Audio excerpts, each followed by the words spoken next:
Herzlich willkommen zu einer neuen Folge von Buchtipps für Bücherwürmer und Leseratten. Heute habe ich euch ein wundervolles Bilderbuch mitgebracht aus dem Tulipan Verlag von Anne Marschall, Kalle und Meister Klingbeil oder Wie klingt Freundschaft.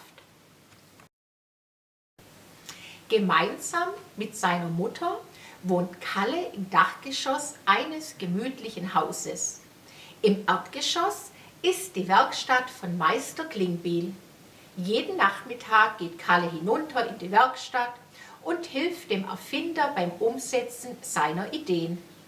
Als Meister Klingbeil die Arbeit von Tag zu Tag schwerer fällt, bittet er Kalle darum, ihn bei seiner größten und besten Erfindung zu unterstützen, einer Klangmaschine, auf der die schönsten Melodien ertönen werden. Stolz hilft Kalle seinem alten Freund bei der Umsetzung dieser Idee, bis der Erfinder eines Tages so krank wird, dass er nicht mehr in die Werkstatt kommen kann.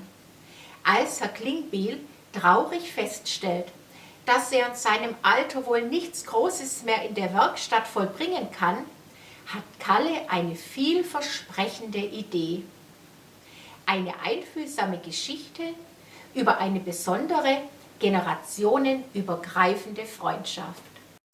Diese Geschichte über Hilfsbereitschaft, Mut und Glück kann ich empfehlen ab 4 Jahren.